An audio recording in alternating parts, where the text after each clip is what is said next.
Leviticus 14. The Lord told Moses to say to the people, After you think you are healed of leprosy, you must ask for a priest to come outside the camp and examine you. And if you are well, he will have someone bring out 2 live birds that are acceptable for sacrifice, together with a stick of cedar wood, a piece of red yarn, and a branch from a hyssop plant.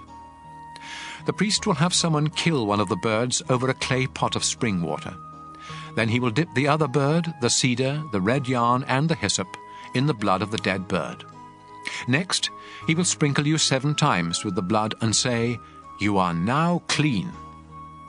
Finally, he will release the bird and let it fly away. After this, you must wash your clothes, shave your entire body, and take a bath before you are completely clean. You may move back into camp, but you must not enter your tent for 7 days. Then you must once again shave your head, face, and eyebrows, as well as the hair on the rest of your body. Finally, wash your clothes and take a bath, and you will be completely clean. On the 8th day, you must bring to the priest 2 rams and a year-old female lamb that have nothing wrong with them. Also bring a half pint of olive oil and 6 pounds of your finest flour mixed with oil. Then the priest will present you and your offerings to me at the entrance to my sacred tent. There he will offer one of the rams, together with a pint of oil, as a sacrifice to make things right. He will also lift them up to show that they are dedicated to me. This sacrifice is very holy. It belongs to the priest, and must be killed in the same place where animals are killed as sacrifices for sins and as sacrifices to please me. The priest will smear some of the blood from this sacrifice on your right earlobe, some on your right thumb, and some on the big toe of your right foot. He will then pour some of the olive oil into the palm of his left hand, dip a finger of his right hand into the oil, and sprinkle some of it 7 times toward the sacred tent. Next, he will smear some of the oil on your right earlobe, some on your right thumb, and some on the big toe of your right foot, and pour the rest of the oil from his palm on your head. Then he will offer the other 2 animals, one as a sacrifice for sin, and the other as a sacrifice to please me, together with a grain sacrifice. After this, you will be completely clean. If you are poor and cannot afford to offer this much, you may offer a ram as a sacrifice to make things right, together with a half pint of olive oil and 2 pounds of flour mixed with oil as a grain sacrifice. The priest will then lift these up to dedicate them to me. Depending on what you can afford, you must also offer either 2 doves or 2 pigeons, one as a sacrifice for sin and the other as a sacrifice to please me. The priest will offer these to me in front of the sacred tent on the 8th day. The priest will kill this ram for the sacrifice to make things right, and he will lift it up with the olive oil in dedication to me. Then he will smear some of the blood on your right earlobe, some on your right thumb, and some on the big toe of your right foot. The priest will pour some of the olive oil into the palm of his left hand, then dip a finger of his right hand in the oil, and sprinkle some of it 7 times toward the sacred tent. He will smear some of the oil on your right earlobe, some on your right thumb, and some on the big toe of your right foot, just as he did with the blood of the sacrifice to make things right. And he will pour the rest of the oil from his palm on your head.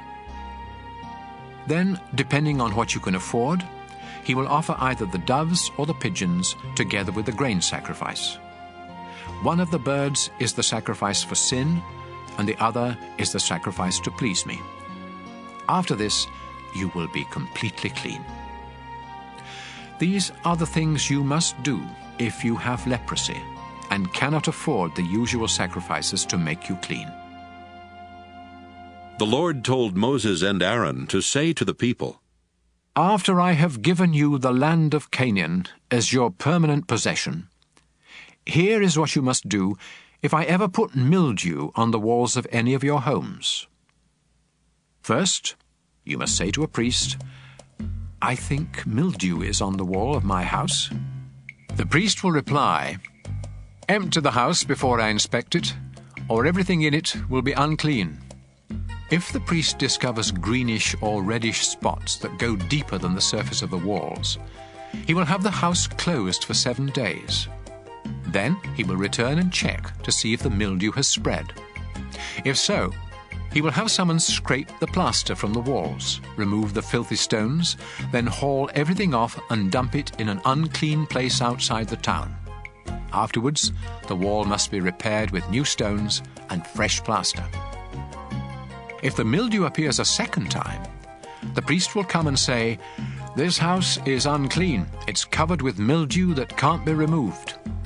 Then he will have the house torn down and every bit of wood, stone and plaster hauled off to an unclean place outside the town. Meanwhile, if any of you entered the house while it was closed, you will be unclean until evening. And if you either slept or ate in the house, you must wash your clothes. On the other hand, if the priest discovers that mildew hasn't reappeared after the house was newly plastered, he will say, "This house is clean. The mildew is gone."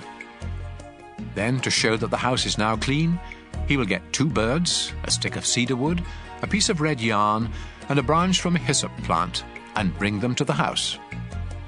He will kill one of the birds over a clay pot of spring water, and let its blood drain into the pot. Then he will dip the cedar, the hyssop, the yarn, and the other bird into the mixture of blood and water. Next, he will sprinkle the house 7 times with the mixture. Then the house will be completely clean. Finally, he will release the bird and let it fly away, ending the ceremony for purifying the house. These are the things you must do if you discover that you are unclean because of an itch or a sore, or that your clothing or house is unclean because of mildew.